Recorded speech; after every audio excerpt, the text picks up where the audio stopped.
و لێبێ دێمە لای تۆ وەک دەزانین لە کاتژمێر هەشتی بەیانیەوە پۆل دەستە دەستا میوانان ڕوو لە گردی جەرگەتە و گەڵکۆی ڕەوانشاد نەوشیروان مستەفا دەکەن. پەیامیان چیە لەم ساڵیادەدا؟ فەرموو. شاخەوان سڵاو بۆ تۆ، سپاس بۆم دەرفەتە. من میوانێکم ڕاستە خۆمەوە زۆرترین کات بەخشم بە میوانەکە مەش زۆر بەڕێز مەحموود بیکەیسی ئەندامی خولی پێشووی پەرلەمانی کوردستانە دیارە کەسایەتی ڕەوانشاد نەوشیروان مستەفا کەسایەتێکی فرە ڕەهەند بووە کە گرنگی هەم بە نووسینەوەی مێژوو هەم بە بواری ڕۆژنامەگەری کوردی داوامەت جالەوەی کە خەباتجێڕ و پێشمەرگەیەکی دیاری شۆڕشی نوێی گەلەکەمان بووە. کاک مەحموود سپاس بۆم دەرفەتە. سەرەتا مێ بزانم ڕۆڵی کاک نەوشیروان لە خەباتی پەرلەمانیە چی بوو و دامەزرێنەری یەکەم ئۆپۆزیسیۆنە لە باشووری کوردستان و نارێمی کوردستان دیدی ئەو بۆ خەباتی پەرلەمانی چۆن بوو؟ خۆی ئەگەر تعریفێک لە کاک نەوشیروان بکەین، کاک نەوشیروان بۆ خۆی زۆر مەبەستی بوو کۆمەڵگای کوردی بکرێتە کۆمەڵگایەکی سیستەماتیکی دادی کۆمەڵاتی بەرقەرار بێ. هەر بۆیەش ئەگە دیقەت بی لە گەرمەی دوای ڕاپەڕین و سەردەمی بەرەی کوردستانەیە کاک نەوشیروان لە دوانێکیدا وە کۆبنەوەیەکی لەگەڵ برایانی بزوتنەوەی ئیسلامی کرد، باسی لەوە کرد لە خۆی وەدەستی پێکرد وتی ئێستا پێویستە ئێمە خەباتی شاخ بگوێزینەوە بۆ شار بۆ مانایەی گرنگی بە ئیدارە بدەین. وەکەوەی هەتا خۆی قسەیەکی زۆر جوانی کرد وتی ئێستا من بکەن بە محافظی سلێمانی ناتوانم نایکەم و پێم ناکرێت. بەڵام بەداخەوە ئەو دیدەی کاک نەوشیروان کە بۆ هەرێم و بۆ حکوومەت و بۆ بڕیاری سیاسی کوردی ئیداری هەبوو بەداخەوە وەکو پێی سەری نەگرت لە بەرەو کۆمەڵایە تاقیدا دەبوو. بۆ یە کاک نەوشیروان بەڕاستی پیاوێک بوو زەرورەت بوو و مەرگەکەشی خەسارەتی گەورە بوو، خەسارەتێکی گەورە بوو بە مانای ئەوەی کاتی نەبوو، چونکە هەمومان نەزانین دوای کاک نەوشیروان ئێستا کۆمەلگای کوردی بەرەوکوێوەچێ بەرەو مەسیرێکی نادیار. بۆیە کاک نەوشیروان پیاوێک بوو لە ڕووی قانونیەکەوە لە ڕووی ئیداریەکەوە و لە ڕووی وەکو عەرزم کردی سیستەماتیکیوە هەوڵی ئەدا پایگای کورد لە نێودەوڵەتیە بەقووەت بێ و هەروەها ئەوەی کە لە ڕابردووە کراوە لە شاخ بگوێزرێتەوە بۆ دامەزراندنی دەوڵات و بۆ دامەزراندنی پایەکانی دیموکراتی و بە شێوەیەکی شەفاف و عادیلانە دادی کۆمەڵایەتی بەرقەرار بێ و هەروەها یاسا بەرقەرار بێ و هەروەها زانکۆکان بە شێوەیەکی عادیلانە بەڕێوە بچن خوێنکاری باش پەروەردە بکە. دیدی کاک نەوشیروان زۆر لەوە دەوڵەمەندتر بوو کە ئێمە بتوانین قسەی تیا بکەین. ئەسە پرسی هەڵبژاردن دیدی ئەو چۆن بوو کە ئێستا باسوخواسی گەرمی ساحەی سیاسی کوردستان ئەنجامدانی هەڵبژاردن. کاک نەوشیروان لەگەڵەوەی بوو کە هەڵبژاردن بەردەوام لە کاتی خۆی ئەنجام درێکە ئەمە پرۆسەیەکە تاو مافی هاوڵاتی خەڵکە. خۆی کاک نەوشیروان هەر لە ساڵی 92ەوە زنجیرەیە کۆبنەوەی کرد لەگە سەرکردایەتی بەرەی کوردستانی هەر ئەو کاتە دوو ڕای هەبوو. ڕایەکە بوو لەگەڵ ئەوەی کە لەگەڵ حکوومەتی عێراقیە پێکبێن، ڕایەکە بوو کە کورد هەڵبژاردنێکی سەرتاسەریکە بۆی حکوومەتی سەربەخۆی خۆمان بێ. ئەو دیدەی کاک نەوشیروان لەگەڵ ئەوە بوو کە هەڵبژاردننی سەرتاسەری بکرێت. هەر لە ساڵی 95 کە ڕۆژێکی وەکو ئەمڕۆ بوو کە یەکەم هەڵبژاردننی کوردستانی تیاکرا هەڵبژاردن بکرێت و وەکوتم پایەکانی دەوڵەتداریدا بمەزرێنین. کوردیش وەکو باقی نەتەوەکانی تری ناوچەکە خاوەن کیانی خۆی بێ، خاوەن خەوارێکی سەربەخۆی خۆی بێ و پێی خۆش بوو هەموو 4 ساڵ جارێک بە شێوەیەکی دیموکراتانە و ئازادانە لە کوردستانە هەڵبژاردن بکرێت. بەڵام بەداخەوە هیچ هەڵبژاردنە تاکو ئەم ئێستا گەیشتین هێچ هەڵبژاردنی لە کاتی خۆیان نەکراوە. ڕاستە سەرەتا ئێمە لە ساڵی 92 یەکەم هەڵبژاردن کرا و ساڵی 93 پەرلەمان و حکوومەتمان تەشکیل کرد. بەڵام بەداخەوە جگە لە دەستی نایارەکان ناخۆی خۆیشمان نەمانتوانی پیاوی دەوڵەتمەداری دروست بکەن و نەمانتوانی وەکو پێویست بەڕاستی ئەو پەیامی کاک نەوشیروان هەبوو بیگەێنی. بۆیە بەڕاستی مەرگی کاک نەوشیروان خەسارەتێکی گەورە بوو، نەک لە بزوتنەوەی گۆڕان، خەسارەتێکی گەورە بوو لە دۆزی ڕەوای کورد، خەسارەتێکی گەورە بوو لە جوڵانەوەی ڕزگاری خوازی نەتەوەکەمان و بینیشمان دوای مەرگی کاک نەوشیروان ئێستا چارەنووسی وڵاتەکەمان بەرەوکوێچێت. سپاس کاک مەحموود جان، سپاس بۆم دەرفەتی کەی ببێن بە بەش ژمارەیەکی بەرچاو لە گۆڕانخواز باڵسوڕاوان لێن ئەمێ زۆرترین پەیامیوانش بگرین. سپاس بۆ جەنابیش زۆر سپاس بۆ و لەم یادەش تا سەری دونواش بۆ یانی پای کاک نەوشیروان و شەهیدانی کوردستان دانەوێنم و هیواداری پەیامەکەی کاک نەوشیروان لە داهاتوە بگێت. زۆر سپاس بۆ تۆ. شاخەوان ئەگەر دەرفەتە بێ ژمارەیەکی بەرچاو لە توێژە جیاوازەکان لە هەم لە گەنجان لە ژنان لە هەڵسوڕاوانی بزوتنەوەی گۆڕان هاتوونەتە سەر مەزارەکە پەیامی وەفات و پاتەکەنەوە. سپاس بۆم دەرفەتە، زۆر بەخێر بی. 7 ساڵ تێپەڕێ بەسەر مەرجی کۆچی دوایی ڕەوانشاد نەوشیروان مستەفا زۆر بازدا کارکتەرە سیاسیەکانی ڕۆڵی نەوشیروان مستەفا کرد لە کاری سیاسی لە هەرێمی کوردستان ئەمە بزانم کلێن و کاریگەری وفاتی کۆچی کاک نەوشیروان چییە لە ساحەی سیاسی لە هەرێمی کوردستان زۆر سپاسانەکەم حەوت ساڵتەیە پەڕێ بەسەر وەفاتی کاک نەوشیروان خوا لێی خۆش بوو بەڕاستی جێ و کلێنێکی زۆر زۆری کردووە هەر لە زمانی لەو ڕۆژەی کە وەفاتی کردووە ڕۆژ بە ڕۆژ کلێنەکان لە بواری سیاسیە هەڵەکان کە ڕۆیە هەمووی ڕۆژ بە ڕۆژ پوڵە بێتەوە تاکەشت هیچ کەسێک ناتوانێت ئەو کەڵێنێ پڕکاتەوە مەگەر تەنها ئەوەیە بەسەر ڕێنمایەکان و ئەو هێڵە گشتیانی کە کاک نەوشیروان داینابوو بۆ بزوتنەوەی ڕزگاری خواسی کوردستان جێبەجێ بکرێت بنەمای دەوڵەتداری زۆر زۆر هێڵ و ئەو سیاستانی کە داینابوو بێ جێبەجێ بکرێت ئێستا زۆر لایەن و شوێنان هەیە کە خۆیانەکەن بە میراتگری ئەو ڕێنمایانەی کە کاک نەوشیروان داینابوو ئێستاش کاتی ئەوەیە کە هەموو هێزە کوردیەکان یەک بگرن بۆ ئەوەی یەک بە یەک بەو خاڵانە بڕن هەر لە یەکگرتنەوەی هێزی پێشمەرگە و هەر لە کۆکردنەوەی داهاتی دەوڵەت و باج و ئەو شتانەمی ئەبێ ئەو هێڵانەی کە کاک نەوشیروان ئاماژەی پێیا بوو جێبەجێ بکرێت سپاس بۆم دەرفەتە هەڵسوڕا و گۆڕانخوازی زۆر هەنەمانەوە زۆرترین و تێوانی وەرگن دووبارە سپاس بۆم زۆر باشە ڕزگار دەگەڕێنەوە لات دەمەوێت بچینە لای بڕیار بزانین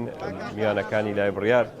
چوتێکیان هەیە لەم ساڵیادەدا بڕیار دووبارە سڵاو لێبێ هاوخەبات و هاوسەنگەران و هەروەها بەرپرسانی حیزبەکانی دیکەی کوردستان هاتوون ئەمڕۆ بۆ سەرگڵکۆی نەوشیروان مستەفا ئەگەر کەسێک لەوێ هەبێ بیان دوێنی فەرموو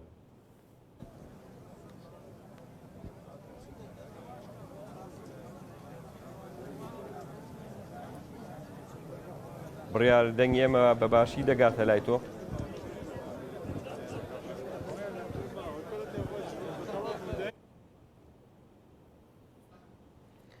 دیارە بڕیار گوێی لە دەنگی ئێمە نیە دووبارە دەگەڕێمەوە لای تۆ ڕزگار بەردەوام با لە ڕووماڵی ساڵیادی کۆچی ڕەوانشاد نەوشیروان مستەفا فەرموو شاخەوان وە پێشتری باسم کرد زۆرترین دەرفەت و کاتە بەخشین لە میوانەکانمان کاگۆڕبان میوانە بێ کاگۆڕبان سپاس بۆم دەرفەتە لە حوتەمی ساڵیادی کۆچی دوایی ڕەوانشاد نەوشیروان مستەفا پەیامیەوە چیە مەرگی کاک نەوشیروان چی کلێنێکی لە کای سیاسیە دروست کرد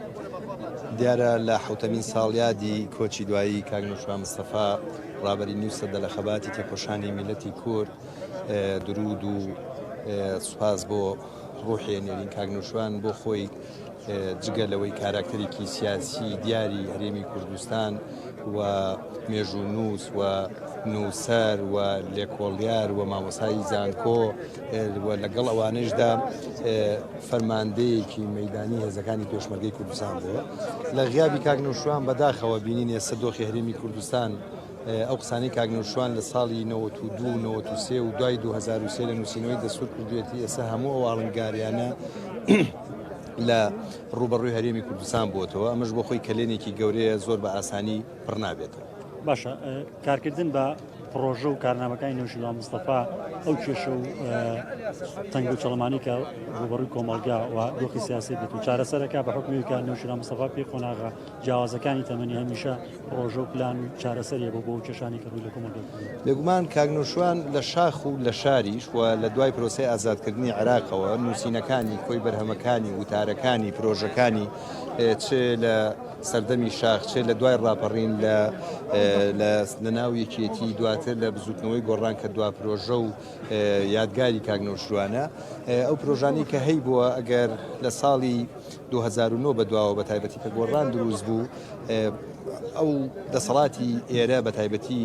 یەکێتی و پارتی لە پەرلەمانی کوردستان بەخسێ و پرۆژانەیان بکردا یاخود ئەو پرۆژانەیان هەندێکیان جێبەجێ بکردا دۆخی ئێستا لە هەرێمی کوردستان بەو شێوە نابوو پەیوەندەکانمان لەگەڵ عێراق بەو شێوەیە نابوو پەیوەندەکان لەگەڵ وڵاتانی ئیقلیمی وڵاتانی دراوسێ بەو شێوە نابوو ئێستا تازە بە تازە هێزەکانی دەسەڵات بە تایبەتی پارتی و یەکێتی دێنەوە سەر ئەو پرۆژانە و بە جۆرێکی تر ئەیکەنەوە بە کارنامەی خۆیان هەر جێبەجێشی بکەن بۆ میلەتەکەمان سوود و قازان جێبێ بەڵام بەداخەوە تاکو ێستا لە دوای 32 ساڵ 33 ساڵ لە حکومڕانی بینین بارودۆخی هاوڵاتیان چۆنە لە کوردستان و بینین پەیوەندەکانمان لەگەڵ عراق چۆنە مانگانە چاوەڕێی موچێن لە عراقەوە لە ڕێگەی محکەمەی اتحادیەوە پەرلەمانی هەرێمی کوردستان پەکراوە ئەنجومەنی پارێزگا پەکراوە ئەمەش بۆ ئەوەیە کە گوێ لە پرۆژەکانی کاگنۆشوان نەگیرا. باشە 95 ساڵ ڕۆژی مەرجی ڕۆژان نوێژیروان مستەفا پێویستە چی تیا بکرێت بۆ هەموو گۆڕانخوازان بۆ هەموو کۆ خۆتەڵێکیان نوێژیروان مستەفا تەنها لە بزوتنەوەی گۆڕانە ڕۆژتووە لە کوردەم ڕۆژتووە چونکە خەونی سەربەخۆی کوردستانی گەورە بۆ کارچاپانچەکە بوو پێویستەکە چی ئەم ڕۆژە بکرێ بەچی دیارە یادکردنەوەی کاگنۆشوان بە ژیانی خۆی و بە تێفکرین و سیاست و کارنامەی خۆی لە 56 ساڵی ڕابردووی خەباتی ڕزگاری خوازی میلەتەکەمان قەت بڕوای بەوە نەبووە سەرکردە تەقدیس بکرێت بە ناو گۆڕانیشە بە هەمان شێوە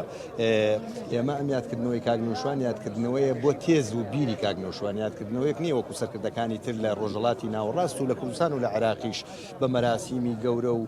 بە وتاردانەوانە خەڵک خۆی هاتووە خەڵک خۆی دێ